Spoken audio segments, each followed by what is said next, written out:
Hello and welcome back everyone to PKIdeas for another City of Adelaide chess tournament reflection. This is the second round. I'm just reminding you of what happened in the last round. It was a bye, so I took a half-point bye because I had something else to do. In this game, I was versing Filipino man Dino Cinco, and pretty nice guy, genuinely good guy that I versed.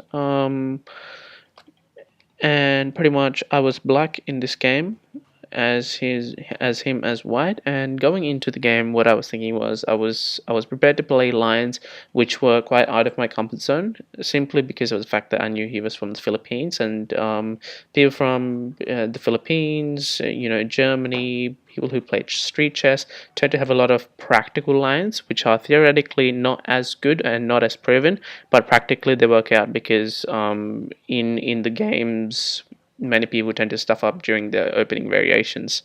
So here he played the first move as e4. As always, let's start off the engine over here. So e4, good move as normal, and I played c5, knight f3, knight c6, pretty normal. Now d4, c takes d4, and then knight takes d4. In this position, I played knight to f6, and he played knight to c3. And then I played my pawn to d6. Now in this position, d6 isn't the best move. Usually it's either e5 or e6, which are both played. Simply, as the engine is showing you over here, bishop to b4 is a possibility after e6. But no, after knight to c3, I played d6. After d6, what happened was he played bishop to c4.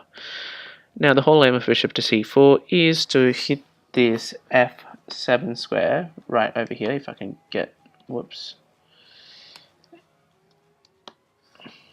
So after bishop to c4, his whole aim is to hit that f7 square. There we go, I got the colors right.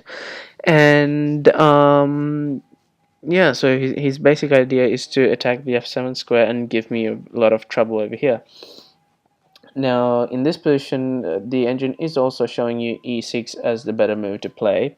However, since I try to change things around a bit and tried to change things around without losing, but failed miserably in the opening, is after bishop to c4, I played g6. So I was trying to go into one of these dragon structures.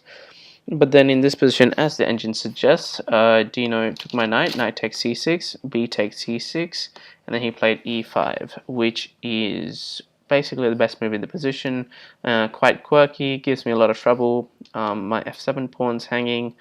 In terms of defense, it's a bit weak. The queen can come to f3 and then attack the f7 pawn as well.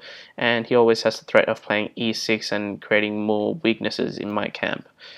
So after move number 8, e5, I played d5, and then he played e takes f6, d takes c4, queen takes d8, king takes d8, and then he played f takes e7, and I played king takes e7. In this position, as the engine suggests, it's slightly advantageous for white, 0.59. Which is quite a big advantage in this position. I can't castle anymore, he can castle either side, but the good thing about this position is that I have both of my bishops which can guard all these loose pawns over here. So after king takes e7, he played bishop to e3, which is actually the incorrect way to go in this position, because he's got quite an open position. He should be attacking right now instead of giving me time to kind of regroup all of my pieces. So after bishop to e3, I played f6. What f6 does is that it gives my king a square to escape to on f7. He played kingside castling, which was once again not the best. Queenside castling was better because the rook comes out to this open file and gives me more trouble. So after castles, bishop to f5. That's what I played. There's a weak pawn over here. I'm going to attack it. Now he had to play rook 8 to c1. Now after rook 8 to c1, I played king to f7. After king to f7, f3 was played, and then bishop to b4. After bishop to b4, he played knight to e4, and then I played rook h e8.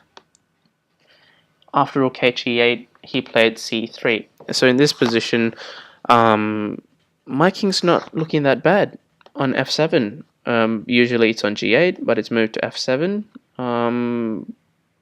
Similar position to as if I had castled.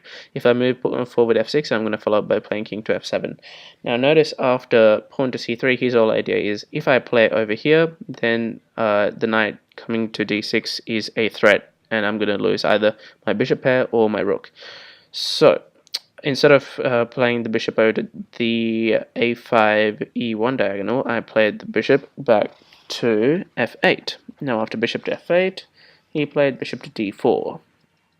After bishop to d4, bishop takes, f takes, and now I played rook to e6. In this position, basically he had 2 on my pawn, so I couldn't necessarily take because my king is going to be way too open after that. So after rook to e6,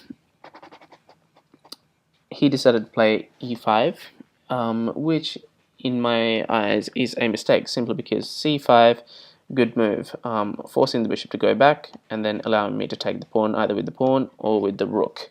So after c5, he played rook takes f6, rook takes f6, and e takes f6, which is a blunder that he made in this position.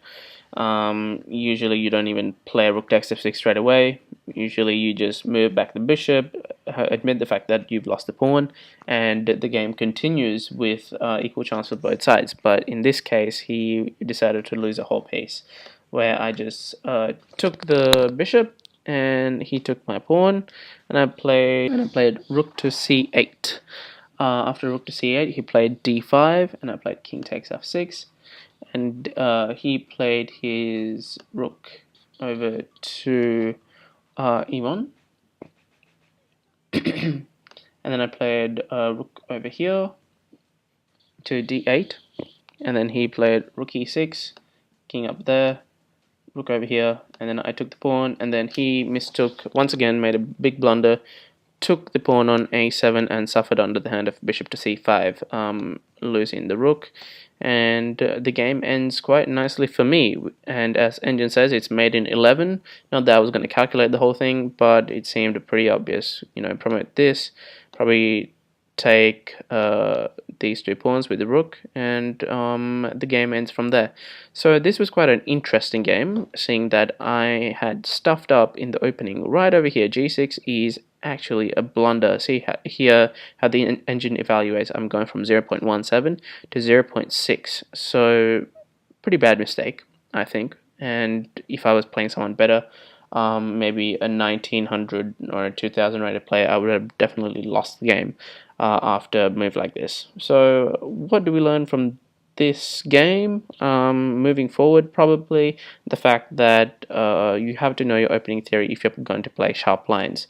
Especially against people who know what they're doing, who have a lot of experience in the game, and they know exactly what to do in these kind of positions. So it's really important to play the sharpest line possible. So from here onwards, I think I handled myself pretty well. I think one of the good things that I did was I found a good square for the king where he couldn't necessarily attack it with his pieces. His knight wasn't going to get there quite soon. This was the 2 moves that were possible, but once again, the d6 square is stopped by my bishop on f8, and the e4 square is blocked by my bishop on f5. So I created a kind of fortress so that he couldn't necessarily do anything about it. Another thing that I've done here, which is good, I think, is that I've decided to bring in all of my pieces into the game. So in a position like this, my rook comes in, my bishop on f8, even though that it wasn't developed, it did something during the whole game. It was stopping the knight from going to d6. It was also, it already moved out as well, pinning the knight over here as well. So that being said, I hope you guys enjoyed this video. It's a pretty short game, I think, 28 moves, not that long. So the game ended there, which put me on 1.5 in time for the 3rd round. In terms of standings, there was another guy who was about 1900 in terms of FIDE rating, who also took a bye the 1st round, and unfortunately he had a big upset against this guy called Eric Papritsky, who I was due to worse next, I think. So look forward for that game, which will be coming up in a few days. So with that being said, I hope you guys enjoyed this video. Leave a like if you did. Likes are really important. It shows me how much you like this kind of like these games and my commentary on these games. And subscribe if you haven't already. It's important to get as many subscribers as we can. Like and share this video if you want to. So share this video if you want to, and comment down below what you liked about the video, or anything that I missed that you think I should have gone through in the position. So with that being said, thank you, and I'll see you guys next time.